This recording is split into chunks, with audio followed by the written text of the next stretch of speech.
Hey, folks, good morning and welcome to another episode of Steelers Morning Rush. I'm Alan Saunders. It is Monday, September 9th, and it is a victory Monday in Pittsburgh as the Pittsburgh Steelers beat the Atlanta Falcons 18-10 on Sunday in Atlanta. I was there then. I am here now. I flew in between.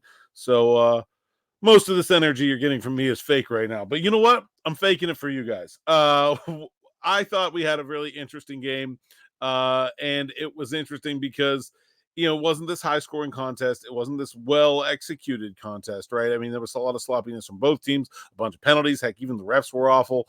But I think it showed us a lot about who these Pittsburgh Steelers are and the way they intend to attack this season. And I think one of the real key components of what the Steelers did on Sunday has not really gotten talked about a lot. One area where this team was absolutely what it needed to be pretty much from almost beginning to end was they took care of the ball on offense. They had Russell Wilson out of the game. Justin Fields comes in. Fields, not exactly known for that, right? He's turned the ball over more than any quarterback in the league the last 3 seasons. In his 41 starts, this was only the 13th time that Justin Fields did not turn the ball over in the game. That's a third. But to his credit, him and Zach Frazier fumbled the first snap, balls on the ground. Fields gets it back. There was another one that he bobbled, was still able to get it out to Najee Harris. And after that, he took care of the football. And when you look at what the Steelers were doing, right, it was obvious right away when Mike Tomlin's like, no, boss, you're going out there for a 57-yarder. The Steelers felt very confident in their defense's ability to win the game for them.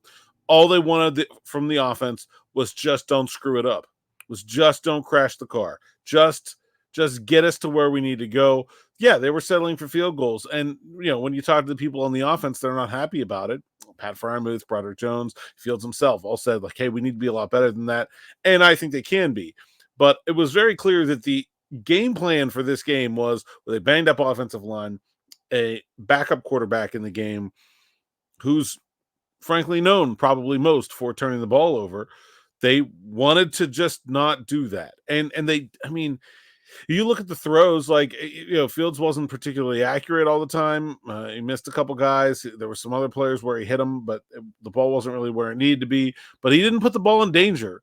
There were no, like Kirk Cousins throws 2 interceptions and bounces another one off the hands of Dante Jackson.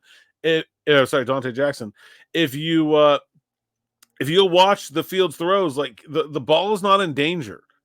When he's running, the ball is not hanging out in his open hand and he's doing spin moves and like he was diligent with the football. And that has been probably the biggest thing that has held Justin Fields back over the first 3 years of his career. I understand that he didn't put up some kind of, masterpiece statistically. It's really, I mean, the entire game is being propped up by those 2 long completions to George Pickens, which, I mean, certainly were good enough throws, but let's be honest, George is doing the heavy lifting there.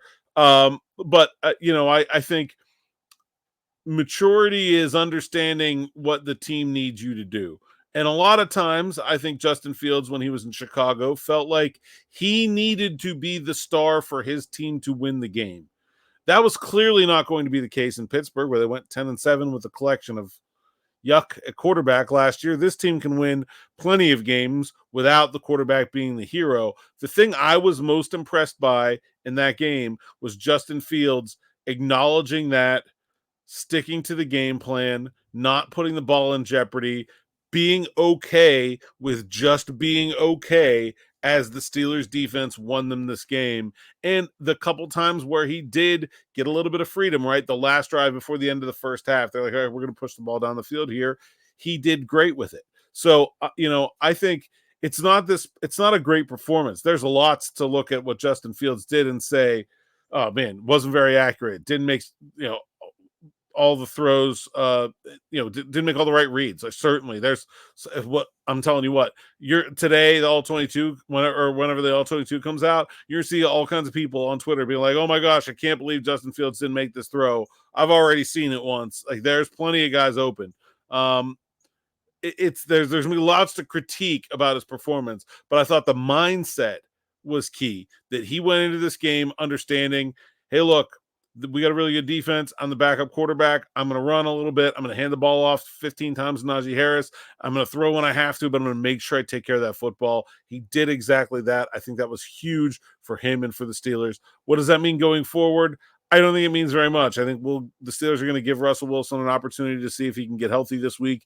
Obviously, you know how much he's going to want to play in Denver. So I expect him to try really hard to do that.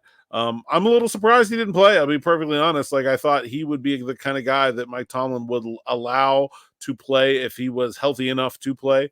And clearly he was. He dressed as the emergency backup. So it's not like he was, limping around. I tweeted a couple videos of him in warmups and he looked mostly fine.